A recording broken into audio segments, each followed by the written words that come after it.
What's up, fans and friends? This is Film Fights with Friends podcast with Stephen Kepfer and Paul Veracci. Yo, dude, this episode, holy cow! I'm already excited. I know we just finished the interview, and I'm so excited I want to hear it already back. Yeah, that's it. I feel like that hasn't happened very often.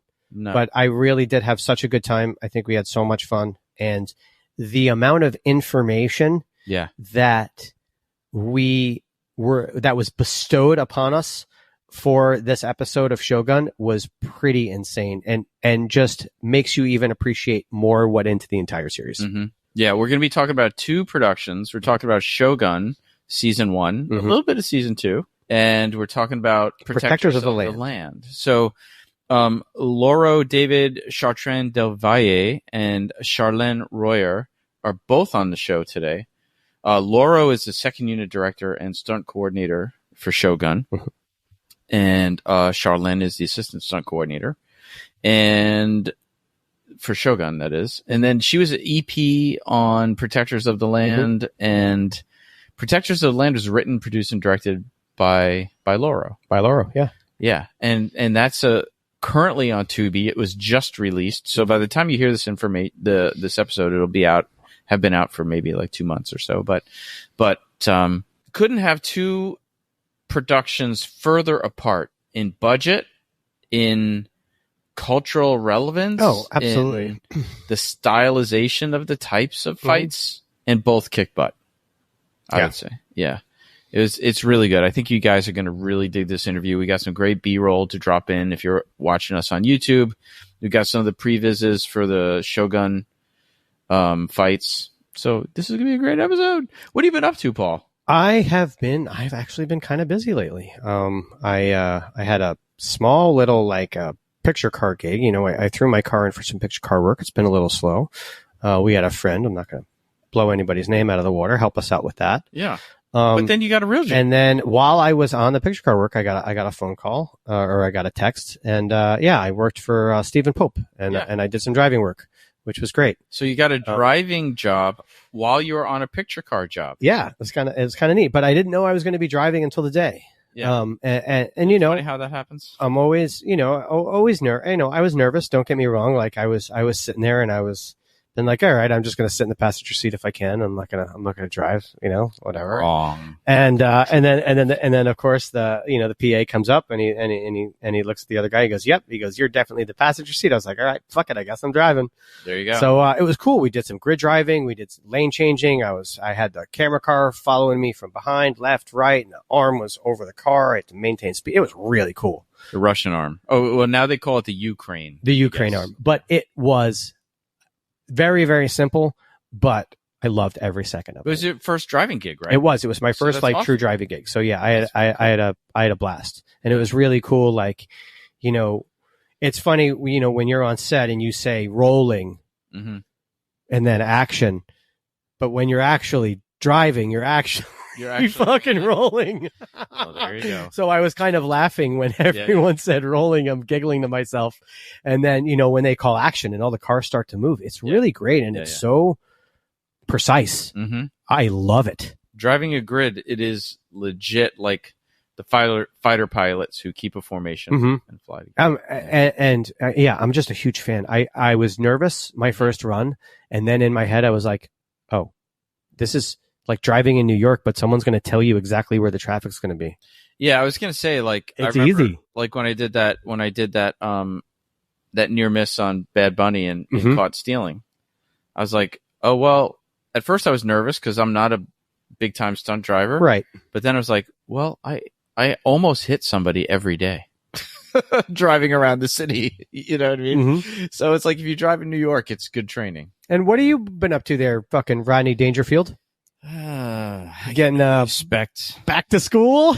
Yeah, I'm back in school, man. I'm back in school. You know me. Yeah, just learning. So I think we mentioned it in the past, but I enrolled in the University of California, San Diego. They have a event safety program, certificate program. It's like postgraduate continuing education stuff, but it's all about entertainment event safety. So I've been spending the last several weeks talking about hazard and risk assessments and all that kind of cool stuff. So you can continue to call me Safety Steve.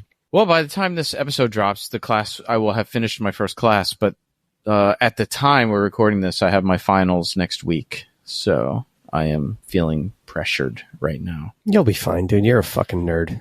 Yeah, I know. I know. I'm like, I know because you call me and you tell me everything you're learning. I do. I feel like I'm learning it too. You're getting education by great. proxy. It's great. I truly love like the trickle down effect of Steve's knowledge in this class. There you go. He's like, hey, we're learning this. I'm gonna send you an email. I was like, so can you pay half my tuition? I probably should. Anyway, shout out to University of California, San Diego for their events safety program. It's excellent so far. Dude, and speaking of shout outs, we have a new shout out to jump back on board. I'm so excited about Stunt Contact. Oh, yes. We have a sponsor has returned to us. They have returned. They've come back to the fold. Welcome. We love Stunt Contact. We do. We love talking about Stunt Contact. And just because you weren't sponsoring us doesn't mean I wasn't using you the entire time. Yes, I know. Every time we saw a cool thing, we were like, oh, well. But we're glad to have you back, Stunt Contact. You're awesome. For those listening, it is probably the best, at least for stunts, but probably you should subscribe if you're not a stunt performer too. Breakdown service, everything that's going on. Who, when, what, where, and why. Even stuff I don't care about. Like lately, I've been getting flooded with emails about productions in Australia.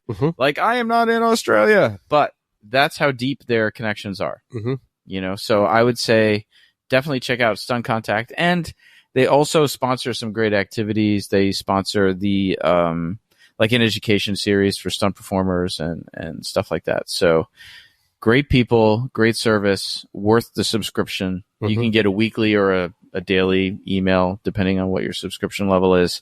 But if you want to know what's going on, what's in pre-production, what's in post-production, what's in production, what's in the development phase, Stunt Contact. And don't restrict yourself and say, hey, this doesn't apply to me because I only work in this. If you are just interested or curious, subscribe. You know how many people, like, for example, like learn how the business works. People who want to hustle sets or who want to do PA work or other things and they want to know what's going on where. Like, this is a perfect service. It's a great stepping stone to figure out when and where and who to meet. Yeah, 100%.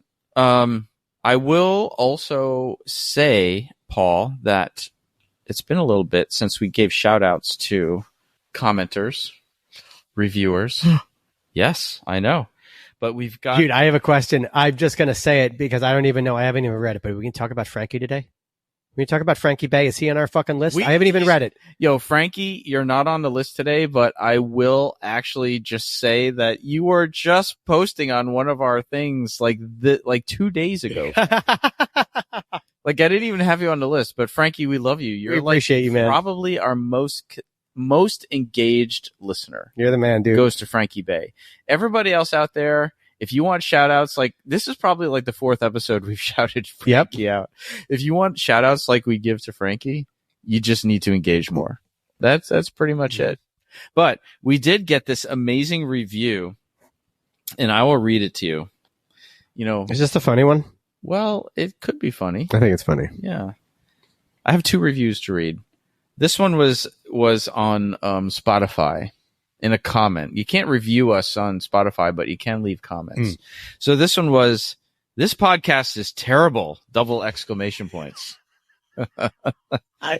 the one I like. And then for sleeping anyway, my favorite time to listen to podcasts is when I'm falling asleep and I had to switch over to something else because Paul and Steve kept making me laugh.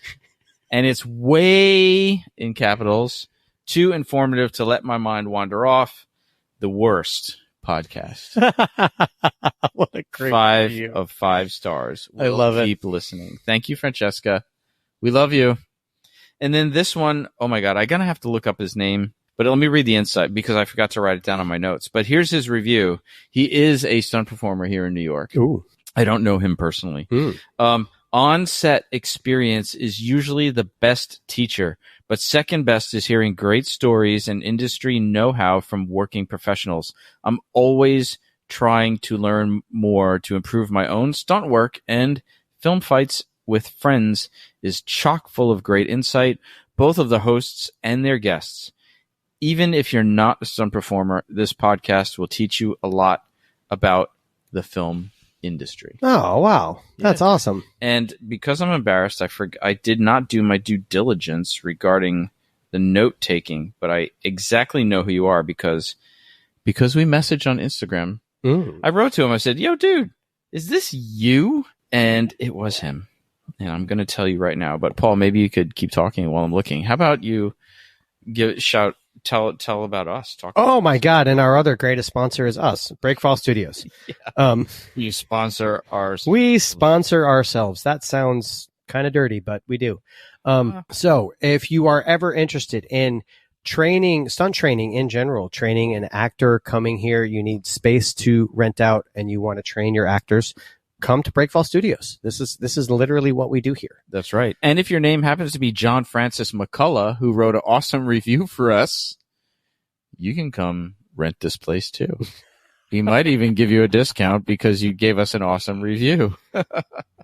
But yeah, John, thank you for the review. Yes, you can see behind us our studio. If you need to use it, rent it for auditions, previs, training, workshops, you name it. All the things. And if you haven't yet, please don't forget to support us on Patreon. Yes. And join our mailing. We want people to join our mailing list. Yeah. Right? We're going to start sending out mailing lists, emails, all of the fun things that, we are going to be doing. And what oh my God, look, we do have Frankie Bay on the notes. Ha! Holy shit. Frankie, fuck you, Frankie. See, Frankie, you made it to the show anyway. Just on the part where it says, here's our notes. Prompt folks to like and follow us, comment, give reviews, etc. And then there's a note. Shout out to Frankie Bay on YouTube for commenting on the new episode as soon as it drops. Like literally, dude, on the this was the Andor episode. Oh, okay. It literally had been out for long enough for it to be watched. Like an hour and a half. And there was already a note from Frankie. That's talking great. About how awesome it is. Frankie, we love you, man. Yeah, that makes us just so excited to put the show out, stuff like that. But at this point, I think we should just get on to the interview with Lauro and Sharlène. Oh, I can't wait. Let's do it. Here we go. Man, Paul, I am so excited to have Sharlène and Lauro here today. I have been sitting here. Yes. Longer than we normally do for any other episode, just waiting to start. But thank you. Good morning to you guys. Thank you for coming on. This is really, really an honor for us to have you guys on here. It's going to be a great chat we have. Good morning. It's a pleasure to be here. Thanks, you guys. Yeah. Thank you for having us. Of course. We're drinking sake. You guys have your morning coffee. We have our afternoon sake in order of, in honor of Shogun. Different time zone. Yeah, different time zone, definitely. What would be, because we're also going to talk, we're going to talk about Shogun and we're going to talk about your film, Protectors of the Land. What would be I don't know much about the Native American culture, but what would there be a drink, a classic drink?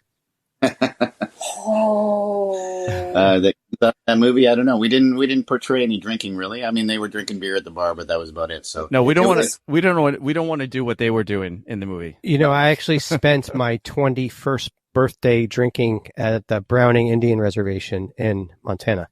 Okay. Yeah, because I was in Glacier National Park. Oh yeah. And we all used to go to the reservation all the time in Browning, and I went there and got blackout drunk and just had a blast and had an absolute blast.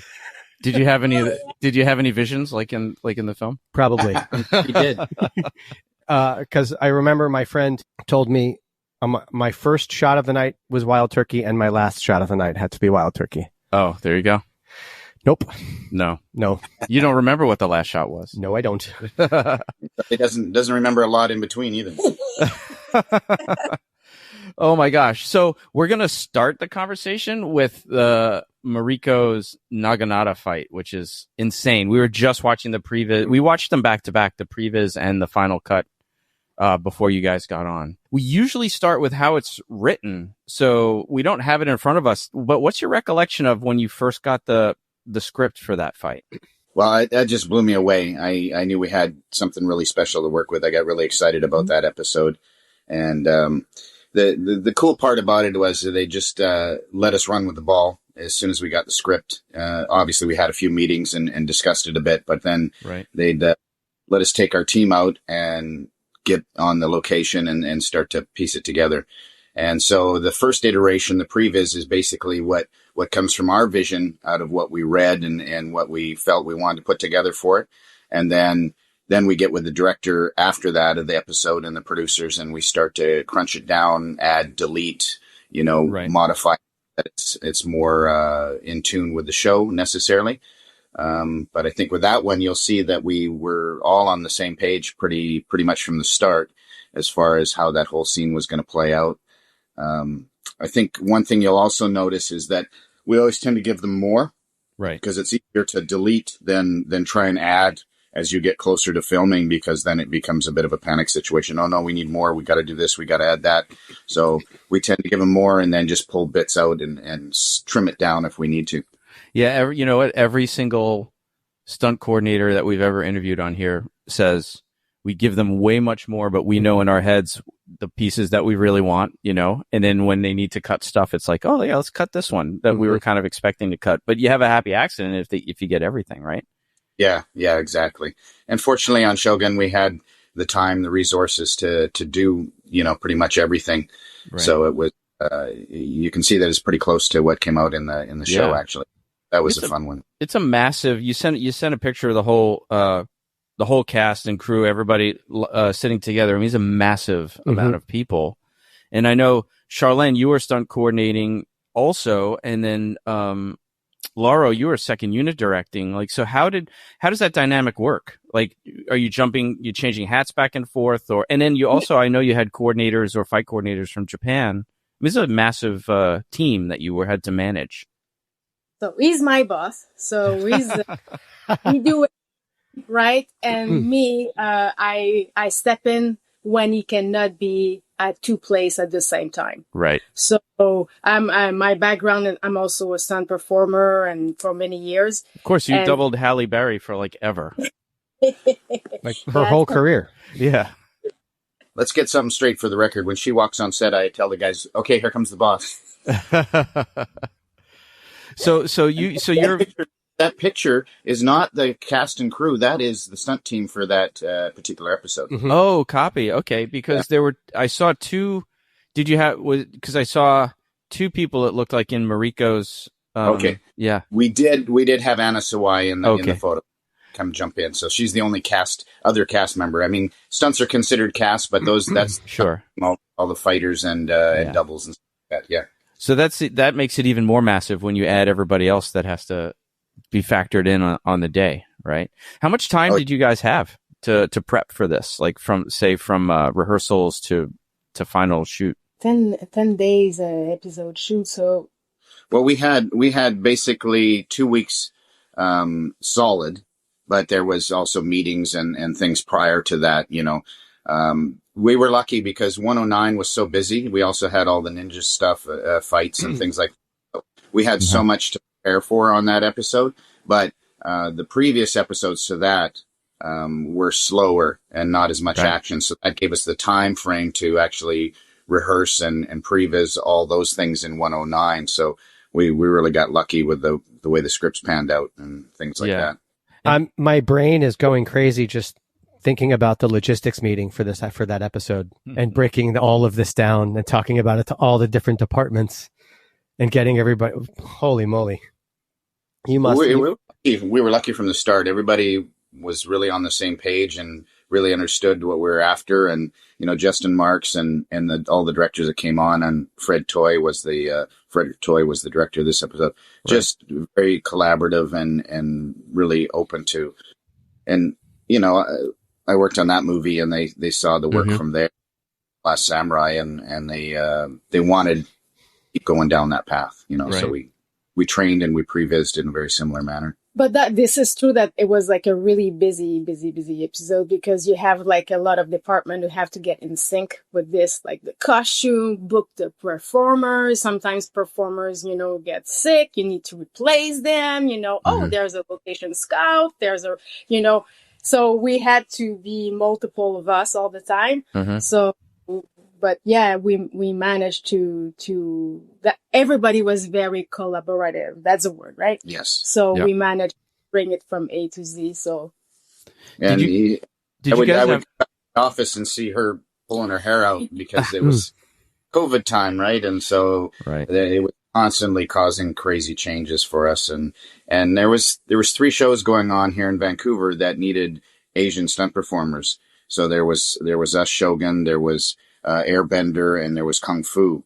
And so we really had to collaborate with the other stunt coordinators and the other shows. Okay, I want this guy. I'll trade you this guy for that guy. And those 3 guys, I need them. And one girl for that.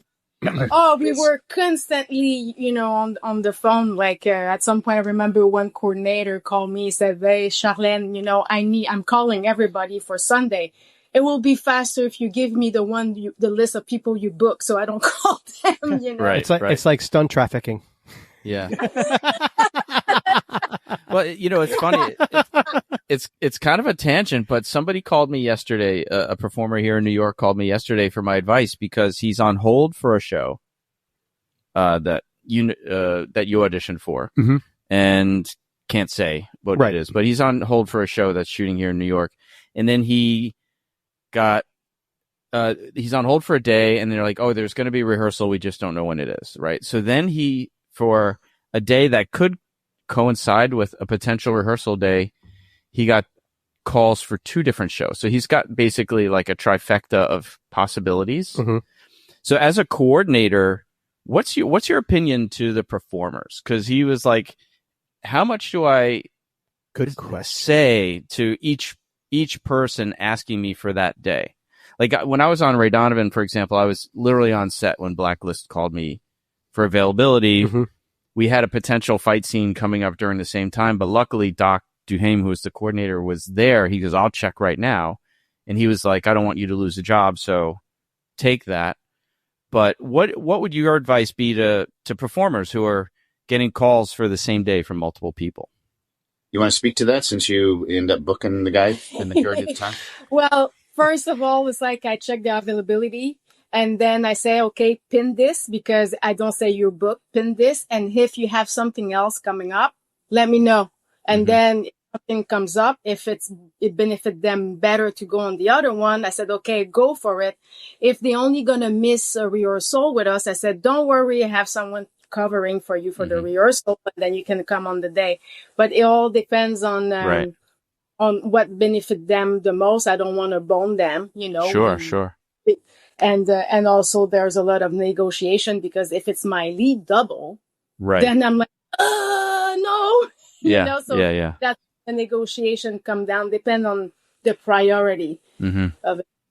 So it also really depends how intricate their part is to the piece. If they're a main player, and they're working with a lead actor or something else like that in the fight scene or whatever the action sequence is, they got to be there for the rehearsal. You know what I mean?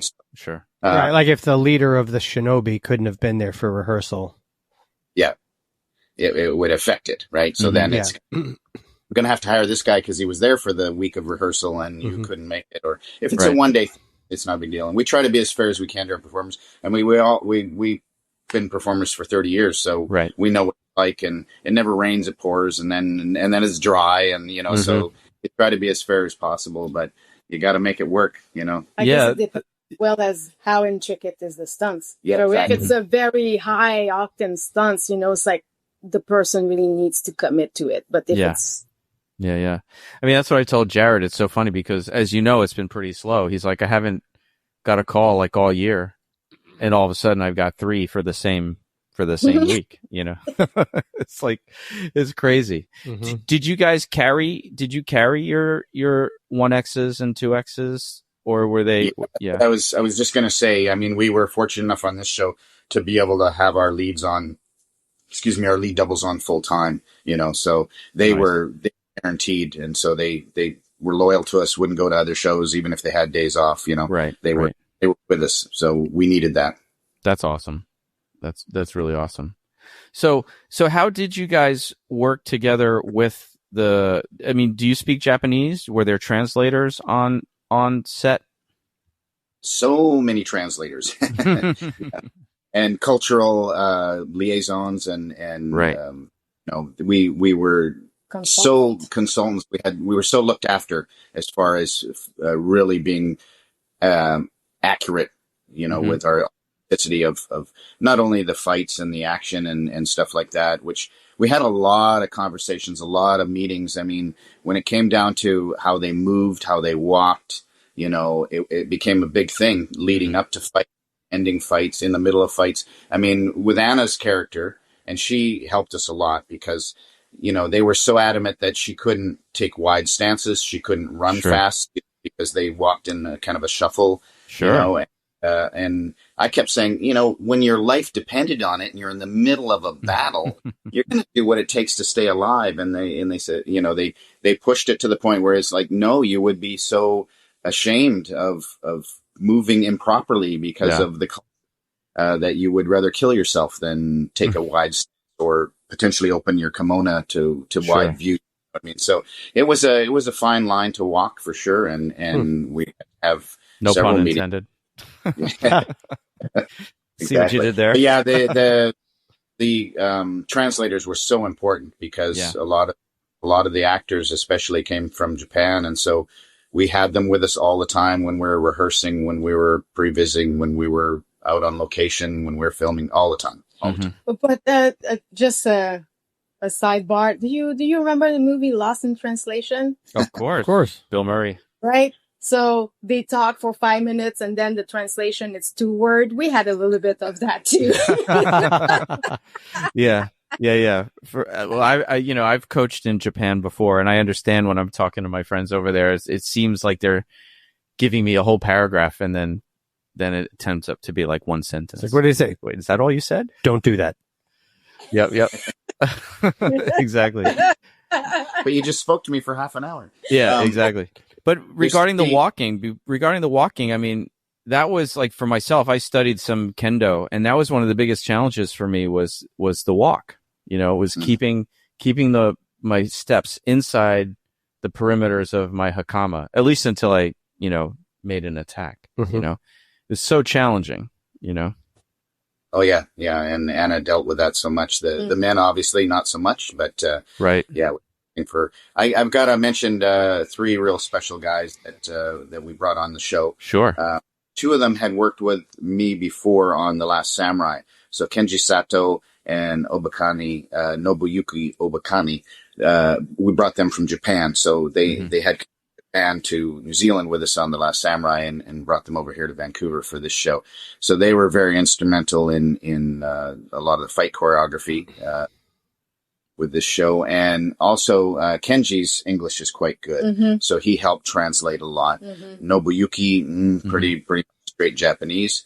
And then Hiro Manami was our lead double for number 1. And he came up from Los Angeles, and he was very much bilingual, spoke perfect English and Japanese. So they were really instrumental in the translation, especially when it came to fights and helping to train the actors and so on and so forth. So I'm sure you saw a difference between his translation, because he was a martial artist and performer, versus, let's say, the provided translator. Because I know when I've been training in Russia, for example, even though my coach speaks perfect English, we would have a translator because we were like a official delegation, and so she would translate, and like the words that she would choose, she'd be like, "Okay, you guys now are going to get down on the carpet," but he would know to say mat. You know what I mean? But technically she was saying the proper word, but it wasn't colloquial to what we were doing. Did you have instances like that? 100%. Yeah. Because the translation in martial arts terms compared to just normal living terms is completely different. Sure. So it was definitely a thing that we had to catch sometimes, especially when you're talking weapons or, different things like that. Sure. So you were obviously bringing in a lot of people from a lot of places, to shoot some of these scenes, especially the bigger battle scenes. Now, I know, being a stuntman, I've been brought in for pre-vises, and I've also been brought in for a scene, and sometimes you're brought in for both. But you guys were kind of in a unique situation, especially during COVID and stuff. So did you use the same people for everything? So were you kind of recalling a lot of people? Did you keep people local? Like, how did you fucking do it? Oh my God. Oh my. Because don't forget, I basically ran COVID for a show for 2 years. Like, that was my job for Disney. I was going to say. So I got to know, how the fuck did you do it? He was a health and safety coordinator for Disney during COVID, so he's very aware of the juggling act. Yeah. So basically, we used the entire pool of Asian stunt performer. And then there was a lot of people who were recycled as well. Like, we're missing XYZ today. So you're going to be in this costume and learn, there was a lot of that. And the hair and makeup and costume department had to be very flexible and understanding that sometimes you will have multiple stunt performer in the same costume for one character because of backup, if you see what I mean. But so they play ball with that. And also it was a double whammy because we didn't have enough people as well. So we had to, if we had different character, we had to make sure if they were the same pool of people to put the makeup differently, to transform them so you don't go, hey, it was the same guy there, but in that scene, So there was a lot of, how you say that? Juggle. Juggling. And you guys were running into that in one season. I heard of that, like, in The Walking Dead, when they were in season 3 or 4, that people were starting to recognize people in the background. But to run into that right off the bat. Yeah, they always had a beard ready or nothing, or a mustache, or, or we throw a samurai mask on them, or whatever the case might be. But, yeah, it was tricky. And just to explain one of the even trickier things that we had to deal with, when we first started, they wanted Japanese stunt performers, right? They wanted to keep it as authentic as possible. Well, in Canada, there's maybe a half a dozen Japanese performers. So, okay, I'm going to start flying them in from Japan or LA or wherever. And of course, that cost factor changed their minds a bit. And so we went out to the Japanese community here in Vancouver, and we brought in about 220. I asked for athletes, and they came and auditioned, and we did it over 2 or 3 days, 8 hours a day, just putting them through an audition of physical skills with sword, naginata, spears, so on and so forth. And then out of those 220, I found about 20 that we felt that could potentially be stunt performers with more training and with some time. So we had a boot camp for 6 weeks, teaching them all those things. And they did very well, and we used some of them for a while, but they just didn't have the set experience. They didn't have the knowledge, everyday experience of being on set. So all their skills were okay. You had to be so patient, and we didn't have the time.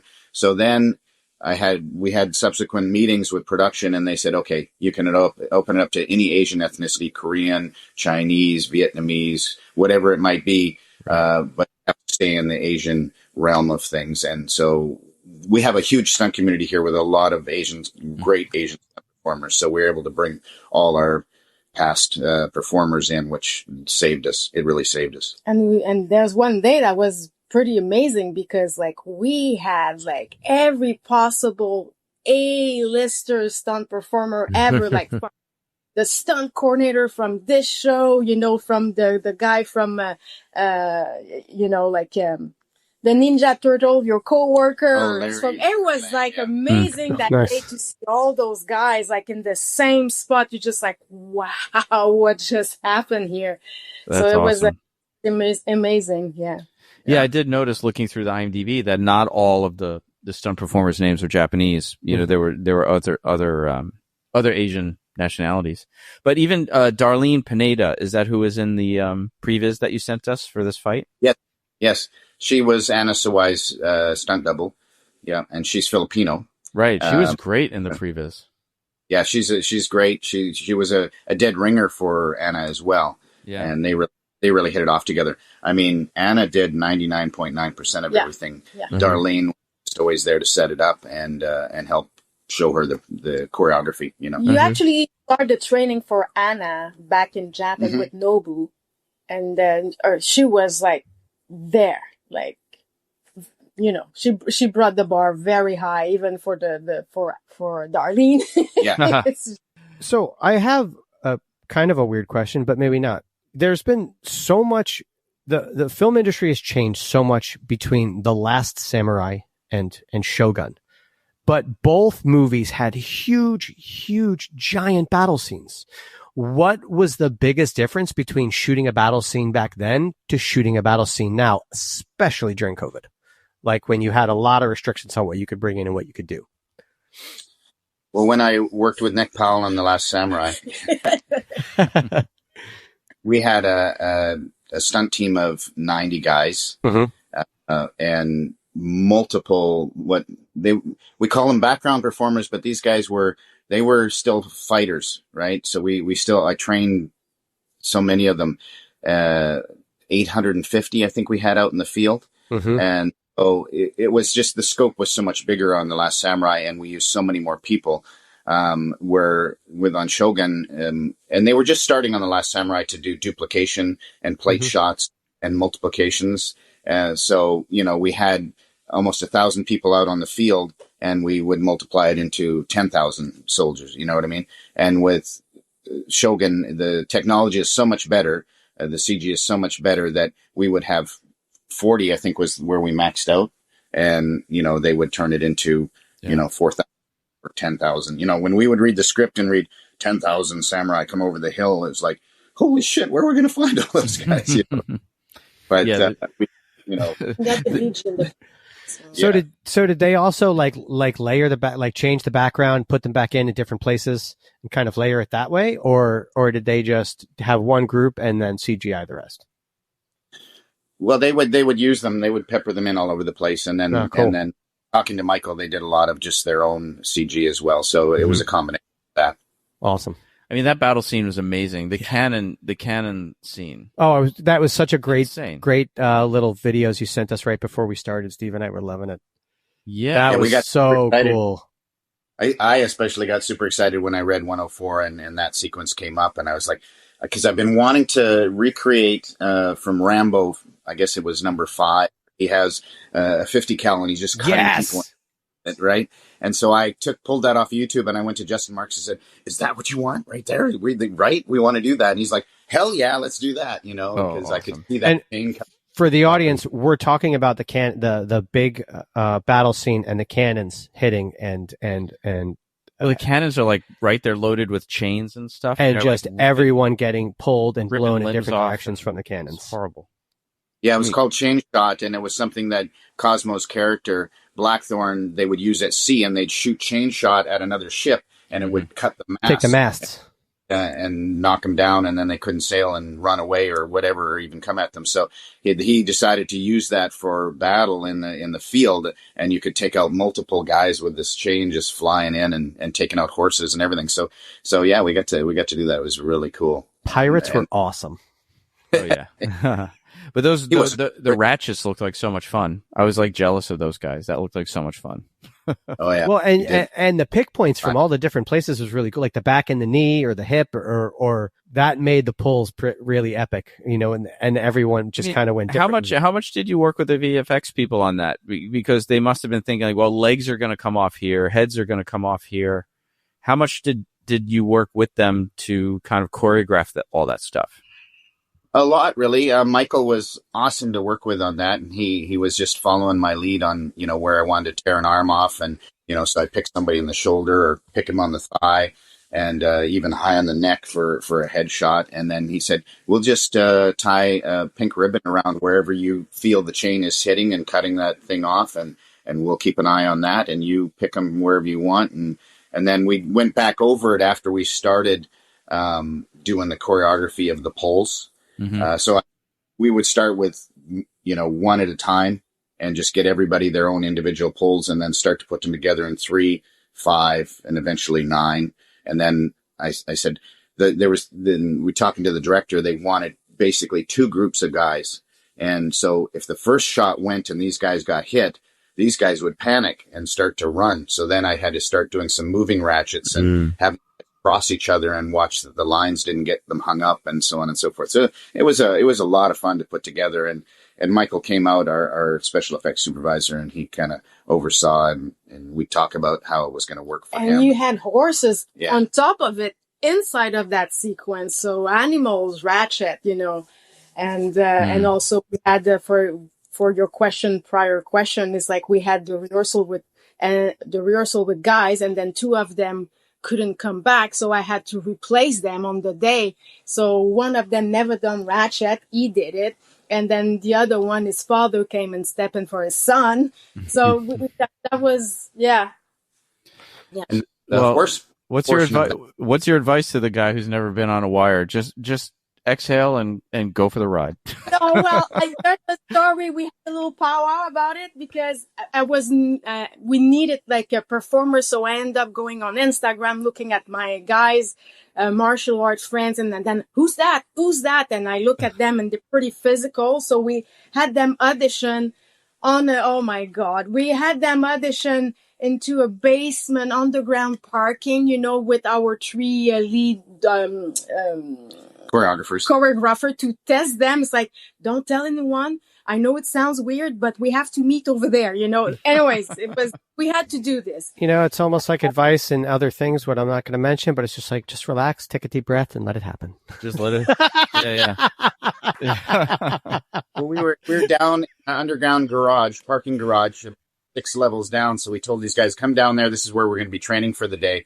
And they come down there, and our 3 guys are all standing there with swords, and you show up in this underground parking garage. It's kind of darkly lit, What did we get ourselves into, I mean, I can imagine they're like, the email said here, the lights are out, 6 stories down in this empty parking garage. Like, it's like a spy movie. It's like, are we shooting Shogun or Highlander? Anyway, so that guy stand out. That guy was amazing. It's like, you teach him something. He's like, boom, it was like amazing. So anyways, we had him out first day on the earthquake situation, and all the other stunt performer was like, who's this? It's great. So when this happened, we lost 2 performer due to COVID. We go, what do you think? And he's like, oh yeah, you sure? Oh yeah. That it happened like in 5 seconds. I was like, Tak, you're on. Yes. The new guy is on.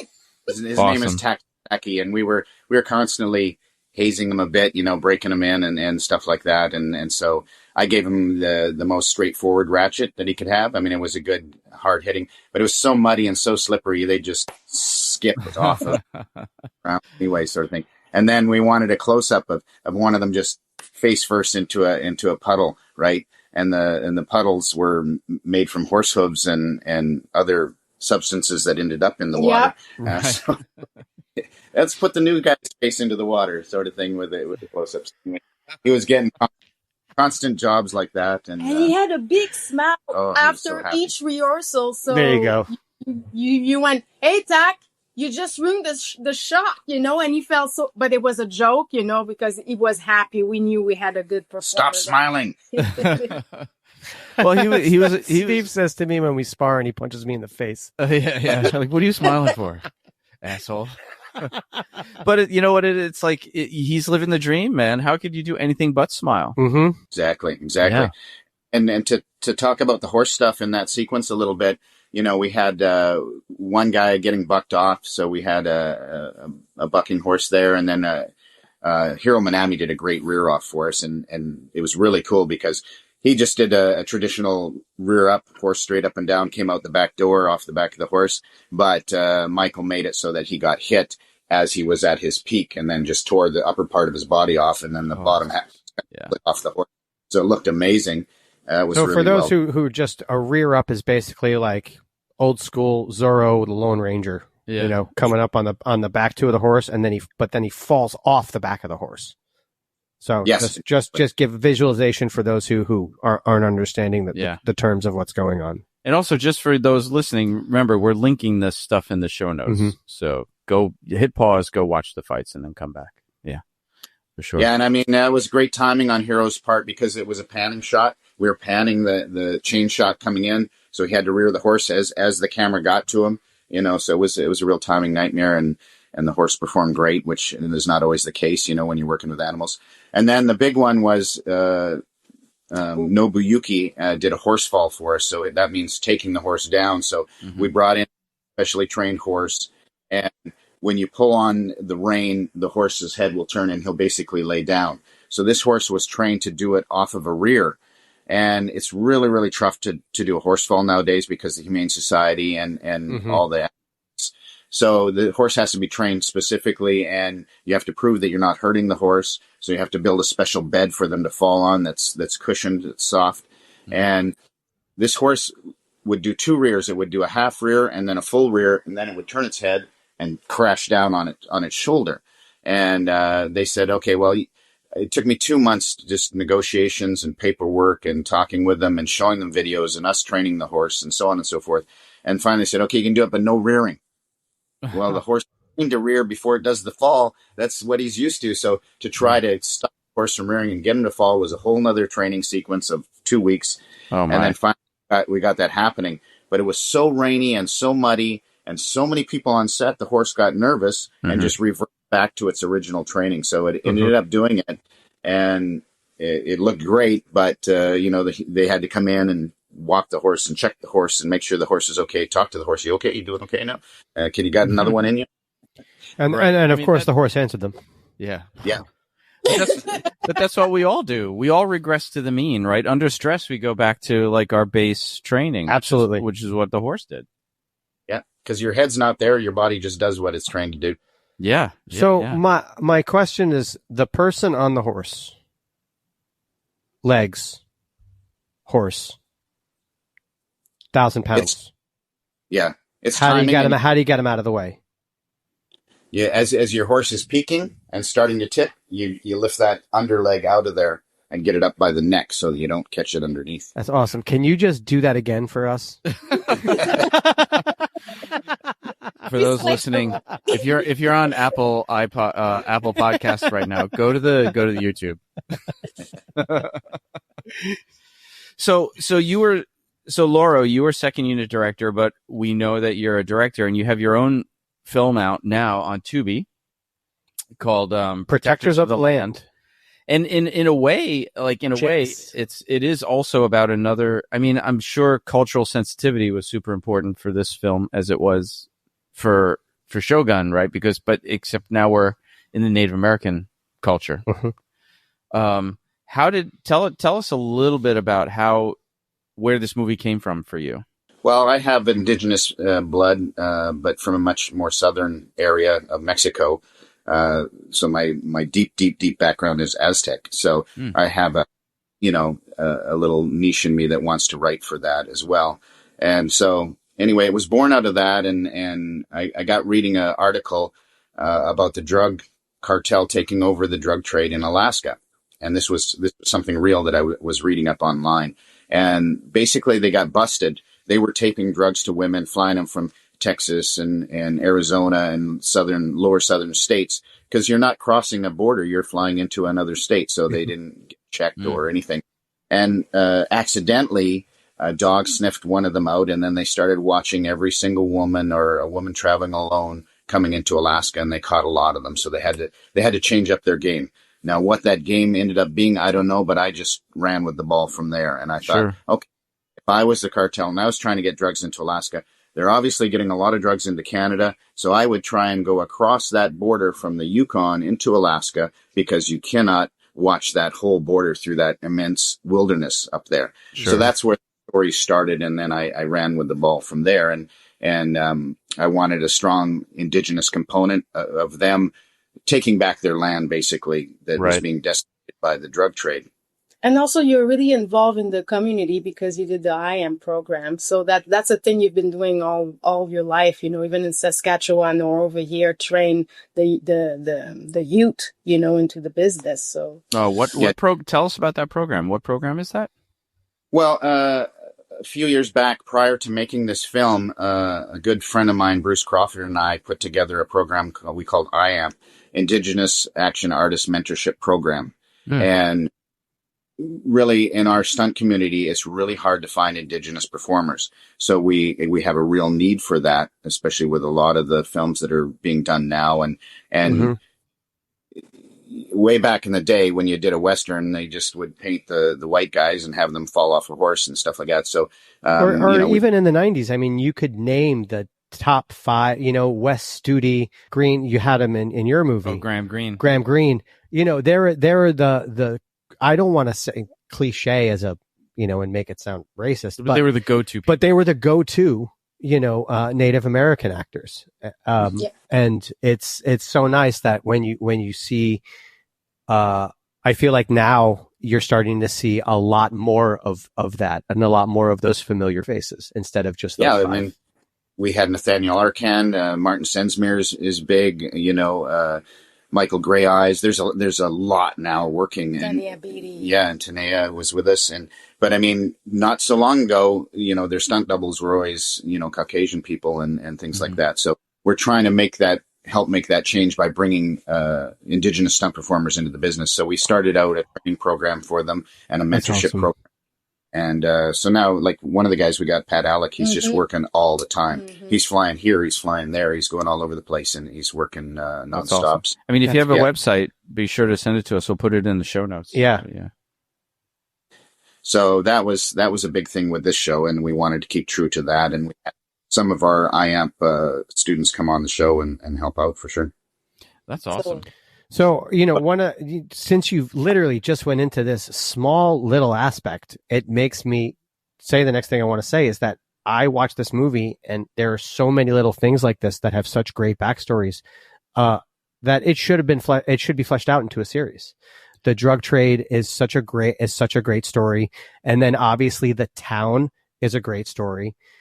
So all of these little things after I was done watching it, it was weird not wanting more was kind of a weird statement, but I wanted to know more. I can vouch for that because I was trying to watch Peter Jackson's King Kong last night because the next episode we're recording is like about remakes. Yes. And every 5 fucking minutes, this guy's texting me saying, Lauro's movie needs to have an episode, like it needs to be a series, and like they need to do a whole episode on this. Like I'm trying to watch a 3.5 hour movie that I was bored to. It's like, and the phone kept going off like, yo, that invasion scene was awesome. Do you see the door hit her in the face? Boom. Like, and then, he was like, there's another episode right here. It was so funny, dude. Oh, wow. You're awesome. So now you need to take this thing and go shove it under a pillow somewhere when you go to watch a movie. Oh, right? God, I know. Except my wife works nights, so I keep it on. It's just a long story. Every time the text went off, I'm like, son of a... Is that my wife texting me? And then it would be just Paul. It is. It's your second wife. It's my second wife. Yeah, exactly. So I gotta speak to our teamwork, not just on Shogun, but for this movie as well. So during what I like to call the COVID vacation, I started writing the script. And first iteration was just I wanted to make a little $1 million movie, just a bunch of stunt guys running around the forest killing cartel, right? I didn't have the depth that the movie finally had, and that's a big part of thanks to this lady, because we have some property about 3 hours out of town. So when we're driving out to our ranch, we have a lot to talk about sometimes. I took his year off. So we got talking about the storyline and what could make it deeper, what could make it more meaningful to the audience and stuff like that, and adding family elements and the daughter and the way the wife survives or doesn't survive and so on and so forth in the movie. The emotion component, yeah. Because I was just being a hardcore stunt guy, and it was all about the action, right? So anyway, we built in a lot of emotional and after hearing this story, and then another friend of hers collaborated and said, yeah, that's going to make this and that. And I'm like, you guys want me to make a freaking Hallmark movie? I don't want to do that. You sound like George Lucas talking to his ex-wife when she said, no, you need, because she was responsible for so many of the emotional moments in the original Star Wars. And she won an Oscar for editing. Mm-hmm. So I feel, because she edited Star Wars and she won the Oscar for editing Star Wars. But she was the one that would say, like, no, Han Solo needs to, like that kiss between Leia and Luke has to happen. And then, or like the little moments where like the droid was afraid by Chewbacca and it has to turn. That was all her. Like Lucas would be like, no, I just want to get to like this other stuff. She's like, no, you need to build up the emotional aspect of these things. Yeah, I feel like I'm listening to you guys. It's funny. When I had my first coordinating scene, I had to coordinate a small little fight around a kiss. And in my head, I was like, I have to do what George Lucas's wife did. Oh. But I was like this. I was pissed off. 2 days. I was pouting around the house. I'm like, I'm not writing that shit. I'm not writing that shit. And then in my head, I knew I had to, and she was right, and that it was going to make this much better. So then I finally kicked my ass and got back into work. But I did like 45 versions of that script. I rewrote. For your defense, I have to say he's very open. That's what I like about him. He's like, he's going to balk for 5 minutes, and then, you think about it, and it's like, okay. But you're an executive producer, so you could put your foot down and say, no, you're going to do this. Or he'll do it. And then afterwards, you'll be like, so how did it go? You've been like, it went fine. I did what you said. He right. Yeah, no, yes, you're correct. But he get up at night and he just write. I just don't know how he's capable of, write that fast. Right. He's so creative and he learn all the time. He's a self-taught person, so right. he study a lot by himself, like storytelling, the cinematographic language, watch a lot of movies, and he always tried to improve his skills. He even left one time. Yeah, I'm gonna go in LA. He left on his motorcycle 2 days, went there, did a seminar of writing, and then right back, go to work. That's how he is. So it was you did a good job, babe. No, thank you. Lauro, can I ask, like, from in your own timeline in this industry, did you start out wanting to do the storytelling part, the writing part, or did you start out just want to do the stunts? I'm a martial arts guy, and then did you learn to be interested in the deeper part of the filmmaking process? Well, let's take it back. Before I was ever a martial artist, at 8 years old, I decided I wanted to be a stuntman. Right. But it was as a martial arts because I was a huge Chuck Norris fan. And my mom took me to that's cool. Even before I was a Chuck Norris fan. Because you worked on Walker, Texas Ranger, right? Yeah. That's awesome. I got even deeper stories in regards to Chuck Norris. But anyway, she took me to a film when I was 8 years old. We lived out on the ranch in the middle of nowhere, but we would go to this small town of about 150 people, and they would show once a month a movie on the wall in the town hall. And just put chairs out and a popcorn machine in the corner, and you watch the movie. So when we're watching, I think it was The Octagon, I said, I want to be like when I grow up, right? And she said, what, like Chuck Norris? And I said, no, the guy who's kicking through the wall. I smash into things and jump off of things and fall off my horse and all that kind of stuff. So she says she had lived a while in Los Angeles and had a brush with Hollywood. So she goes, oh, you want to be a stuntman? And I glommed onto that, and I went to the library and I read every book I could about stunts or stuntmen or making movies, and try to find where the stunt people fit in. And then that was just on my mind from the time I was 8 years old until I finally got to step foot in the business. Wasn't until I was about 22. What opened that door for you? Extra work and my tenacity to get on a set and trying to find out how to do that. But I started as an extra so I could get on set, get close to the stunt people, meet them, meet the stunt coordinator, start giving my resume. And back then it was pictures of me jumping out of a tree and pictures of me on a horse. Stuff like that, because they, you can say, send them a link. Believe you, I got to see it to believe it, sort of thing. So yeah, that was the early beginnings. Yeah, but quick Norris story. My second stunt ever was on a Chuck Norris movie called The Hitman, and I wasn't even supposed to be there. Hold on a second. I just need to break this down because, in a way, I just want to say like that's awesome and fuck you.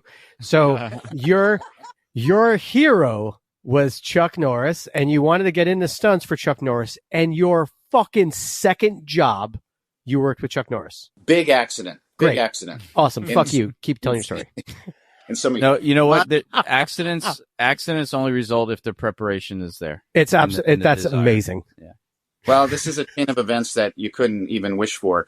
So my sensei, Shihan Fumio Demura, was good friends with Chuck Norris. Yeah. And when Chuck came back from Korea out of the war, he came and trained with Sensei Demura. So he learned how to use his hands because he did Tang Sudo, knew how to use his feet really well, but not his hands much. So they were training together, became really good friends. So Chuck would come to Sensei's tournament every February and shake hands with the fans and be a celebrity at his annual tournament. Well, Chuck was shooting in Vancouver, the Hitman, when his tournament was going to happen. So Sensei contacted me and he says, I'm going to mail you a letter. Can you go to set and get Chuck to sign it? And we'll put it in our program, our tournament program. So he emails me this letter, and then he calls Chuck and he says, I'm going to have this kid come to set. Please let him on your set. So I go, I tell him my name. They let me on the set. I meet Chuck and he goes, what are you doing here? And I said, I'm trying to become a stuntman. You're trying to be a stuntman? He thought I flew up from Los Angeles with this letter. And I said, no, I live here now. Sensei emailed me the letter. Oh, okay, well, we'll stick around. We'll have lunch. So I'm like, I'm going to fucking have lunch with Chuck Norris. Holy shit. How awesome. Right? So while we're having lunch, the stunt coordinator had been sent home.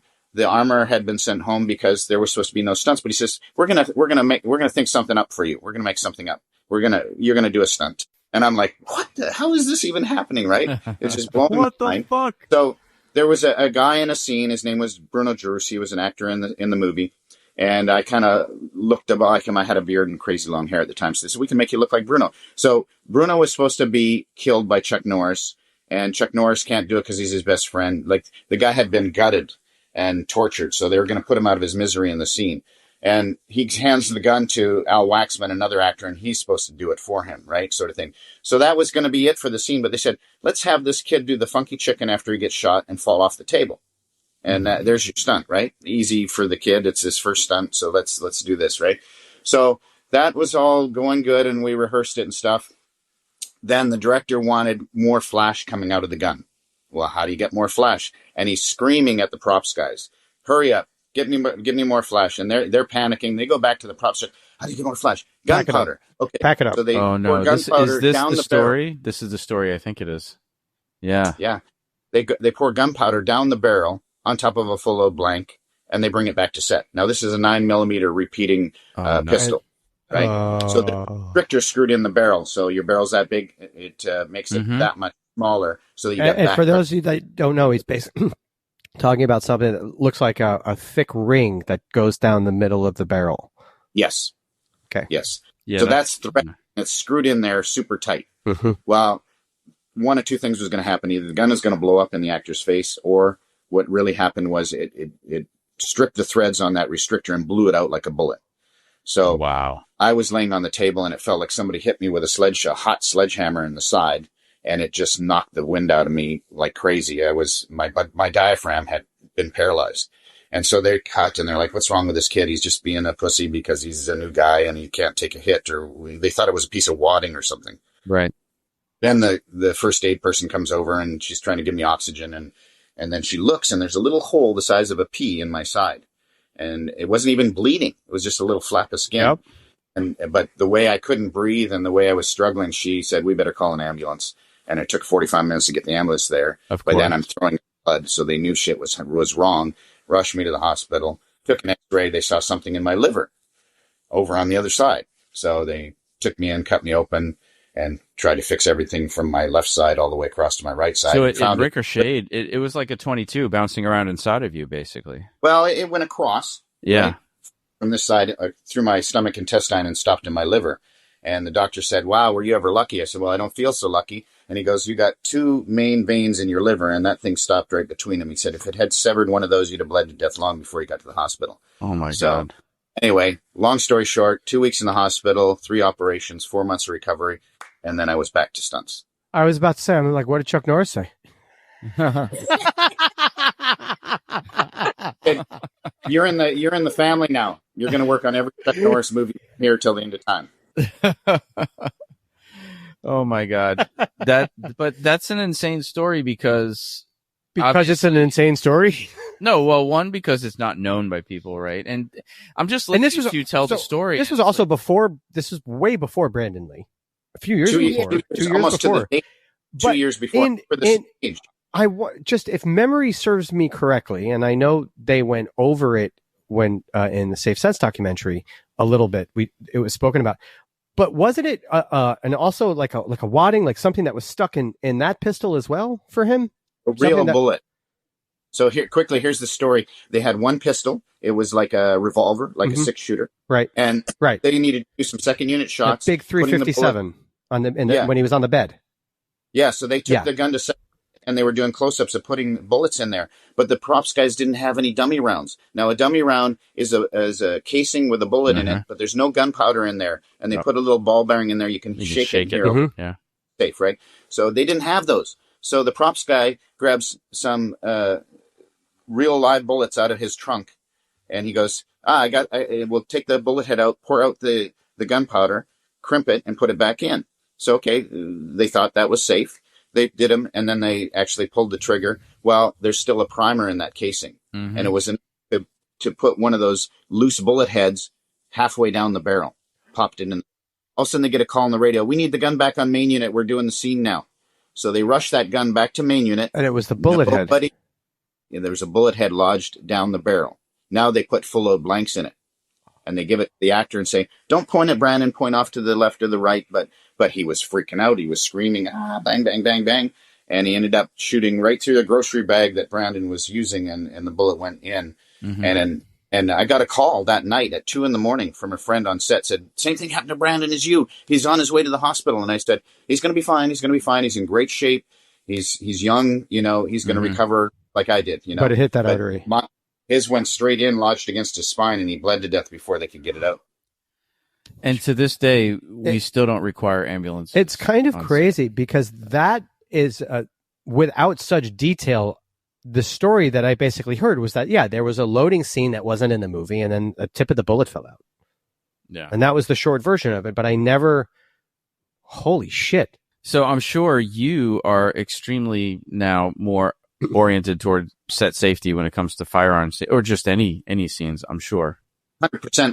I've fired people off of the set for dicking around with guns. Don't let people point a rubber gun or spin it or jack around with a rubber gun. And then it's a rubber gun. There's nothing in it, Yeah, but you're building habits. Now we give you a gun with a blank gun. You're going to dick around with it and point it at people, and then you're going to pull the trigger, and someone's going to get hurt. So get the fuck off my. When we do our gun drills, after you do a take or whatever, we always say, put the gun on the ground. Don't hand the gun to the person because you're going to get in the habit of handing the gun back to the guy you just took it from.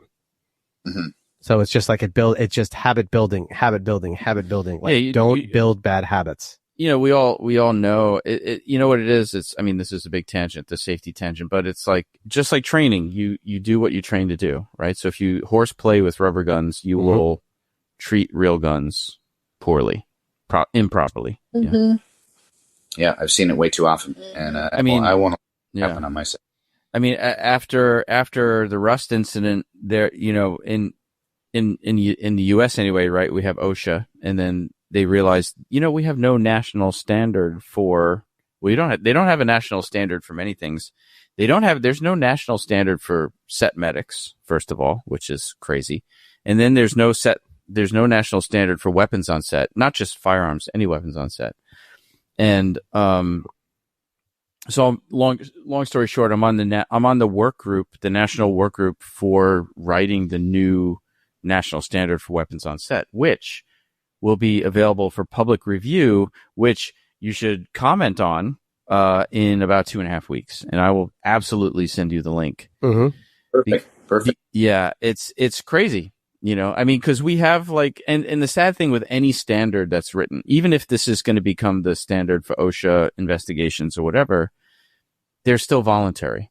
It's still a production still has to agree to follow this standard. It's not statutory in law.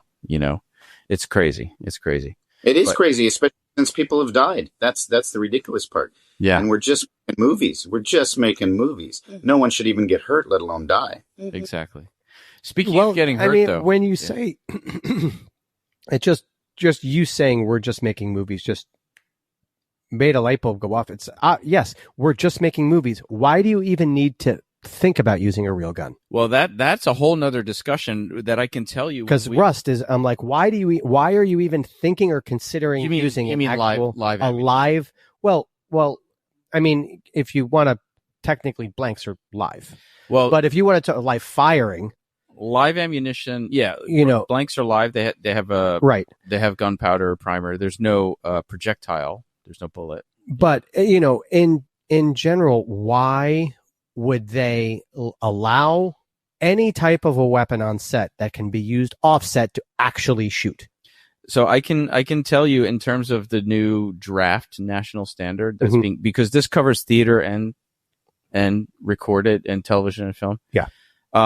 Generally, the general consensus of the work group, which has about 30 people in it, representing studios, performers, myself as a performer, other, prop masters, SFX people. There's tons of people on this committee. The general consensus is you don't need that on set. But when you're writing a minimum national standard, then all of a sudden you have to consider, okay, what is the scope of this standard, right? So there are reality shows or competition shows or other shows where there absolutely has to be a live round on set. Like maybe it's the Olympics and they're shooting rifles, or maybe it's so there had to be, you'll see when the standard comes out, there's generally a consensus, like you don't need that on set, but there are exceptions, and then there's a bit about exceptions, but, which is why the standard goes to public review for folks like Lauro and everybody else to provide comments. And then it has to go back to the committee and we have to address all the public review. Well, I know I've said something before. I've had a gun pointed at my head, obviously on set. And I literally was just like, I'm not comfortable looking down the barrel. I'm like, can you just... Yeah, 5 degrees. Just 5 degrees off the camera's not going to notice. Nobody's going to notice. I know it's your first time. I'm like, but I feel uncomfortable when you're pointing that thing in my head. Listen, I've told this story. I've told this story before. My very first union job was on Blacklist, right? I was playing typical bad guy. We all blanks. Yeah, this is pre-Rust, so blanks were common, right? So the co-star was horseplaying with the gun on set. This is my first day, right? So I walk over and I politely be like, "Hey, man, dude, can you holster that? I know it's not loaded. I know the armorer unloaded it and checked it with you, but can you just holster it and just be chill with it?" And explain why. I basically the same reason you did. Look, the way you treat it now is going to be the way you treat it when it's loaded and XYZ. And he was actually really cool about it. He's like, I've never held a gun before today. Oh, wow. He's an actor. He's like, I've never held a gun before today. And then, well, here's the crazy thing. Both you guys have stories. You getting pointed at your head, and in this situation, the armorer should have spoke to him. The stunt coordinator should have spoke to him. The first AD should have spoke to him. That should never have even gotten that far. You guys shouldn't have had say anything. 100%. And then I come back and I'm sure you guys know the culture. I come back to hang out with the stunt people in between takes and they're like, "Yo, dude, don't talk to the actor like that. Don't approach the actor." I'm just like, "Listen, he's playing around with a gun. I don't give a fuck who he is." I mean, I have experience with firearms, but a lot of other people don't, but it's like, I'm going to go over and talk to him. I don't care if he's Brent Spiner or whoever is the co-star that day. I'm going to talk to him. It wasn't Brent Spiner, by the way. That's just an example, but it's like, yeah, I'm going to say something. Safety is a team sport. It's not an individual thing. Well, exactly. And who cares who they are? We're all people and everybody wants to go home at night without a bullet hole in them. You know what I mean? Exactly. So please let's get back to your movie though. I want to get back to your movie, which does have a fair amount of gunplay in it, but, that shotgun play. Yeah, shotgun play. By the way, we have a little bit of a 6-degree separation connection to your movie because what's his name? He played the FBI agent. Neil Jackson. Yeah, Neil. So he was in Absentia. He was in that movie, that TV show Absentia, for the run. Written by Matt Cyrilnik, and we just worked on a proof of concept. I just coordinated a movie for Matt. With Matt. A short, yeah. Oh wow, we just worked with Matt. So that was like, I was like, oh cool. That's pretty interesting, yeah. Connection across borders and productions. But that scene, I wrote it in my review of the movie, but I fucking love that scene where the two drug dealers break into her house. It's so brutal. It is brutal, and I'm like one of those. I'll say, and I said it before. In my head, I can't. There's certain things that just I can't stand. Rape is one of those things, And that scene was so brutal. All I was saying while it was going on was, don't rape her. I want to watch this. Don't rape her. I want to watch this. And he didn't. But it was still so brutal. Just that I'm saying that's where I went, was how fucked up that you portrayed that scene, and that's how it looked. Well, he didn't. You didn't go the trope. The trope would have been to sexual assault. Well, no, but I'm saying the fact that I was waiting for it to happen just goes to show how brutal it was. Dude, from the moment, I joked about it before, but from the moment when they kicked in the door and it slammed in her face, that sold so hard. I was like, oh my God, that was amazing. I covered my mouth. I was like, ooh. That was her daughter. Her daughter no kidding. Really? Yeah. Oh my God. Yeah. She sold that so what a sell. So well.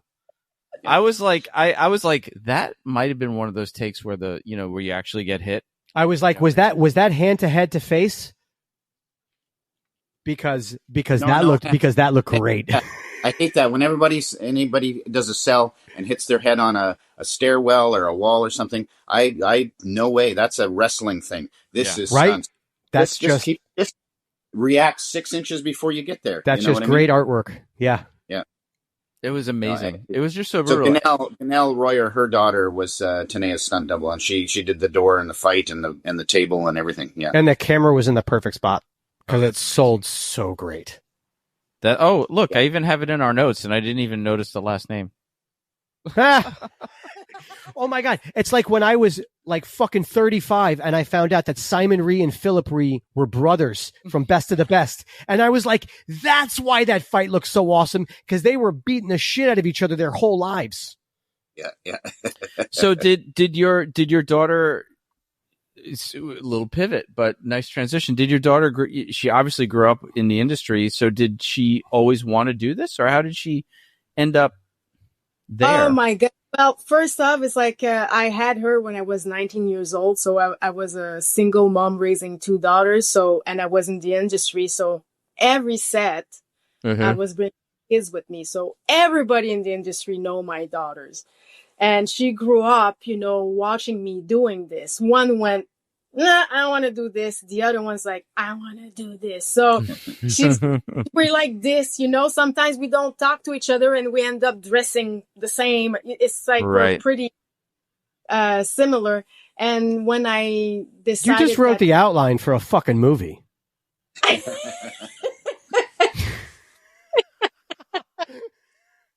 And they look like sisters.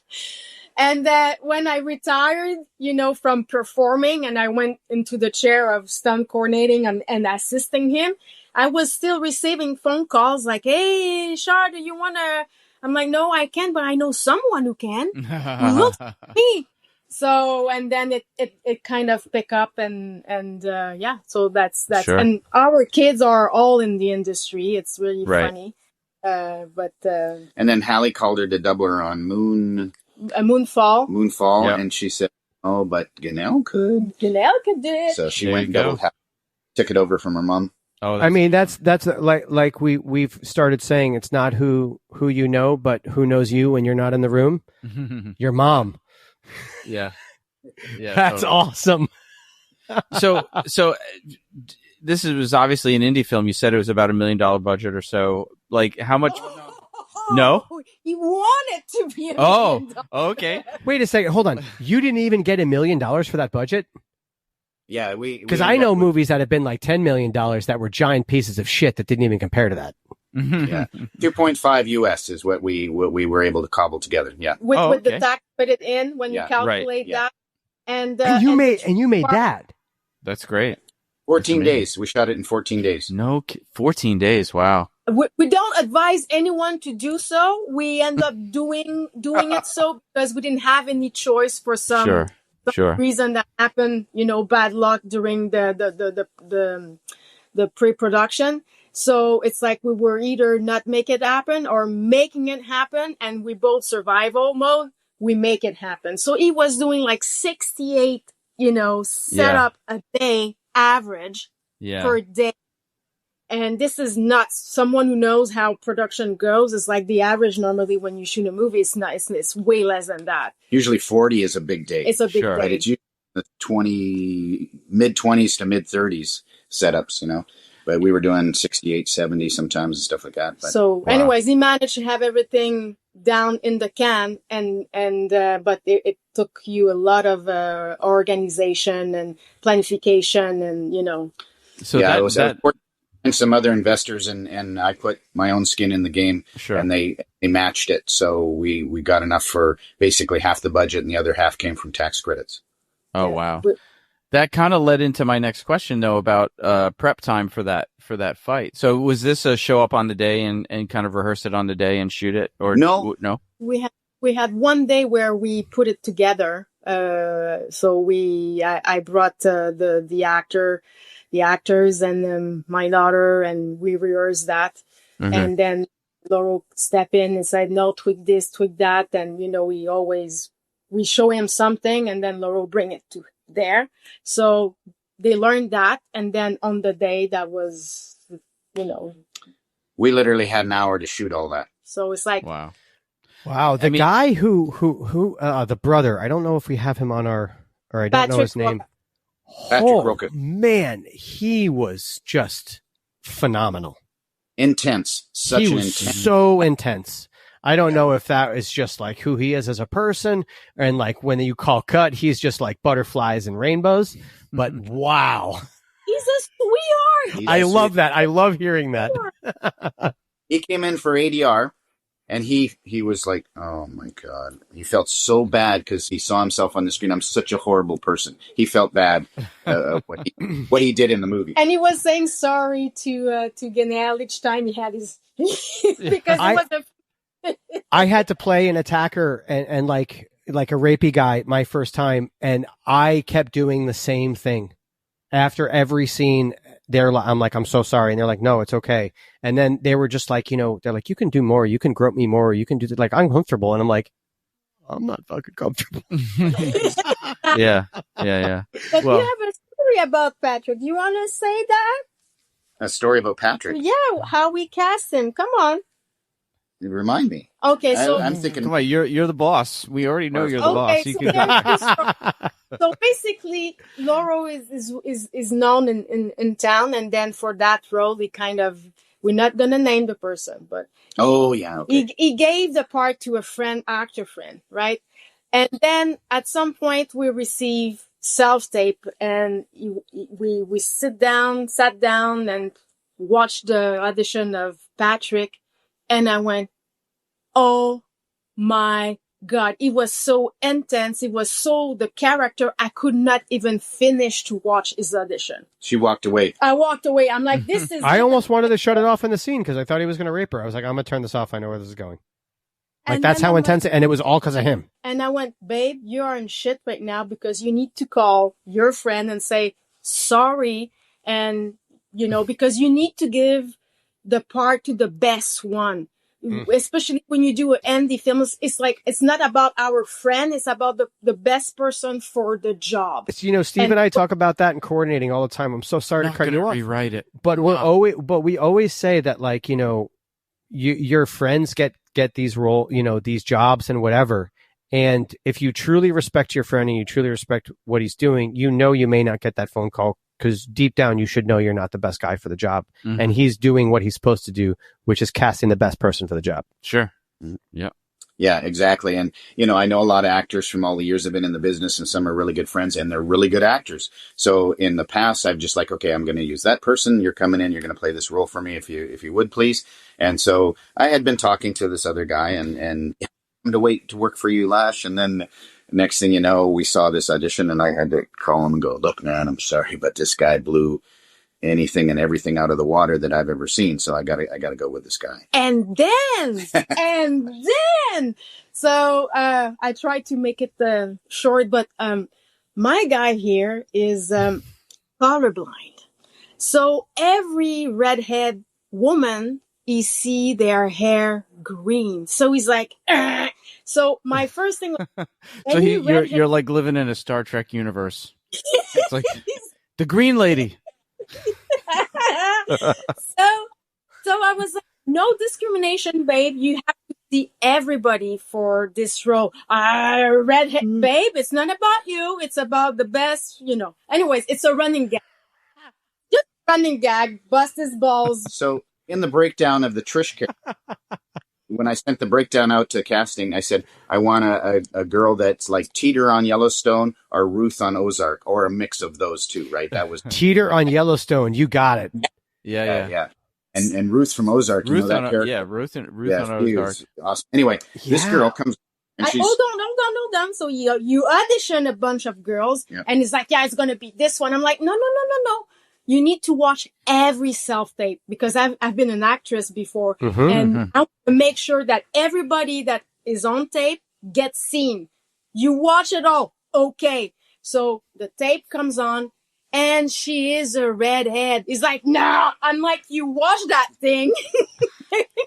And then she's a greenhead. A little voice in the slate. Yeah. So he's like not convinced. Hi, my name is Corey Woods. And then when she started playing, we went, oh my God, that's her. So I'm like, he's open-minded, but we always have that little running gag in between and, between us. But yeah, she made the cut, and she was effing good. She was awesome. She had a transformation though. She's like, hi, my name is Corey Woods. And then she's like, okay. Action. And then she was on. When I was working on Iron Fist, I was working with Tom Pelfrey, and he played Ward Meacham, I believe, his best friend. And there was a scene when he was detoxing, and he's going and he's playing, and he's just an addict detoxing, sweats, fucking freaking out. And just like, and then they yell cut, and he literally just turns to me and starts the conversation we were just having. And then they yell, and then they go into action, and literally stops mid-sentence, goes into a scene, turns into an absolute fucking addict, fucking going through withdrawal. And then they yell cut and finishes. And I'm like, what? How the fuck do you do that? Yeah. And he's literally just like, it's a muscle. He's like, it's a muscle. He's like, and when you do it, he's like, it's on and off. And I'm like, yeah, but that's insane. Yeah. Yeah. 100%. And they were all of them, every single actors on the movie were like top notch, like top. They all have something wonderful about them. And, that we go from Tim Rozon, from Nathaniel Arcand, that is like, they're so intense, and they end up like having a bromance, like end up being best friend in real life now. So it was really a fun movie to do. We had our like pain, but at the end we had a great team, and everybody brought the A game, knowing that we were in financial trouble, and they were like, we're going to make this happen. So there was, the trailer for the actor with the special commodity gone, all this had to be gone. And everybody was like, we're here to play. We're going to make it happen. We found a ranch called Jamestown, which is a 100-acre ranch. And it had the little old mining town, had a cabin in the woods, had roads out back, like logging roads for the cartel to go down, had a house that was sided, 2 different types of siding. So I could shoot this side of the house as one house, this side of the house is another house. So this was Tim Rozon's house. This was Graham Greene's house. You know what I mean? And that's awesome. Series. We hung our curtain in the middle. And, series. Make a series. Okay.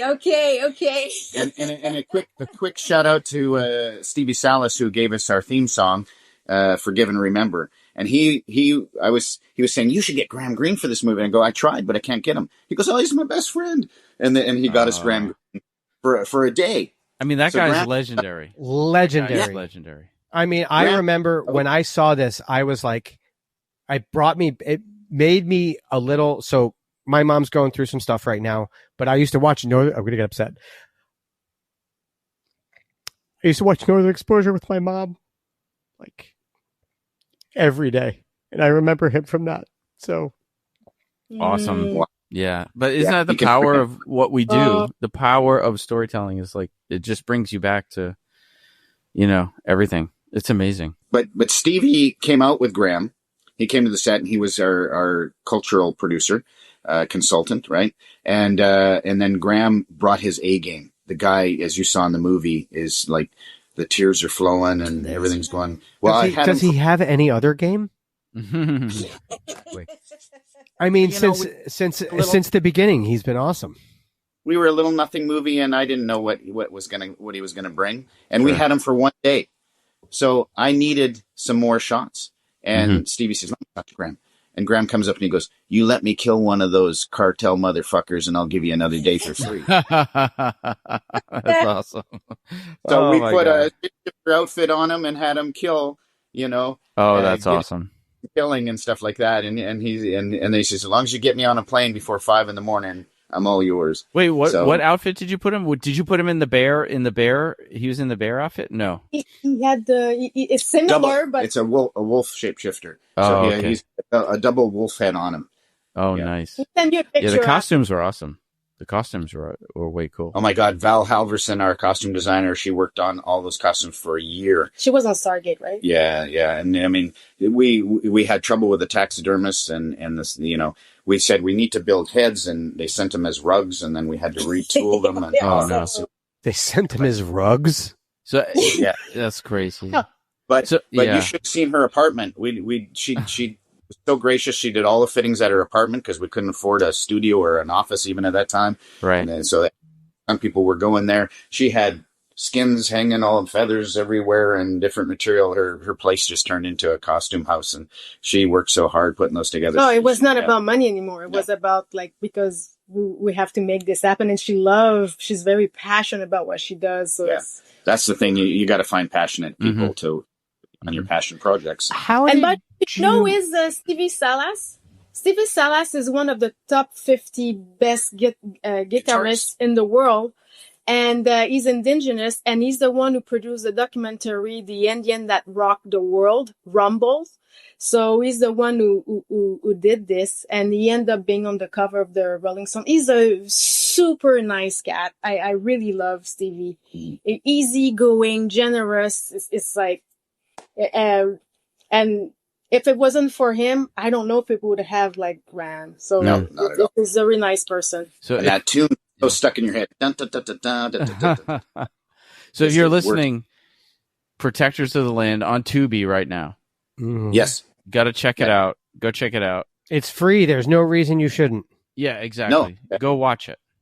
Yeah. Then if you watch it, go to IMDb, give us a rating, give us a review, whatever. Thumbs up on Tubi. Yeah. If you like it, give us a thumbs up. We're partial to the reviews because we're always asking people for reviews. Right? Review us. We give people reviews if we can. So, well, we want a sequel, and then to your idea, maybe turn it into a series. TV, it's a very good idea. Thank you for that. I have one question. I want to see those two little guys. Oh, these guys? That's us. Yeah. This is us. We had custom pops. Hold on. And then we made new ones for season 2 of the podcast. Oh my God, this is so awesome. Oh, I love it.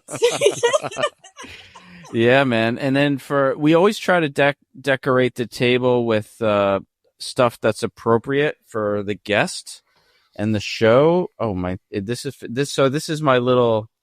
That's what you do. Yeah, that's my favorite sake right there. Sake right there. Yeah, and that's my little. Oh wow, my little bogu. Which sake? This sake? Look at the sword. Yeah, that's sake. Yeah, that's sake. That's what he drinks. Oh yeah, this is what I brought for Steve because it's the only sake he drinks. Yeah, I like this. So I brought my bottle because I'll just drink sake because I'm a fucking degenerate and I love sake. And then I got this behind. I wasn't going to show it to you here. This was for the intro, but this is my replica 16th century shinai, Yagyu shinai, that my student got me back for my birthday. Yeah. Send us an address. I'll send you guys some umbrellas. I have some Shogun. Oh yeah, and we'll do the same. We'll send you we have pins for the show that we try to get to the guests. So we'll definitely get where to send that. And Steve has some very nice provocative photos. Yeah, that's only for the $20 Patreon level. Do you remember the Costanza pose from Seinfeld? Rich, we'll cut that one out. We'll cut that one out. No. All right. This was great. I am so glad we could make it happen. We'll do an unofficial endorsement to LinkedIn. Thank you to LinkedIn. Thanks so much for coming on. But yeah, this was great. Thank you so much for coming on. Thank you for having us. It was very fun. Really appreciate you guys. Yeah, I really appreciate it. It was really fun. awesome. You guys are hilarious. So are you two. You guys are awesome. We definitely have to have them back next season for like something. Maybe if we have another round table. If you have something else that comes out. Yeah. Hey, well, we're going into season 2 of Shogun, so we'll have lots to talk about there, and they're promising more action. I've started to read the scripts, and they're not lying. It's going to be big. And also, which is crazy, is you guys are going beyond what was written in the novel. Well, 10 years into the... Yeah, that's what I was going to say, because, I mean, I know we were just about to wrap up, but I will just say this, that... We're nerds, and we're going to keep going. I know. But I was... we're of approximate, like, age group. So, like, I remember as a kid... the original Shogun, it was just insanely cool. It's probably part of why I started martial arts, I would bet. And then I read the book multiple times.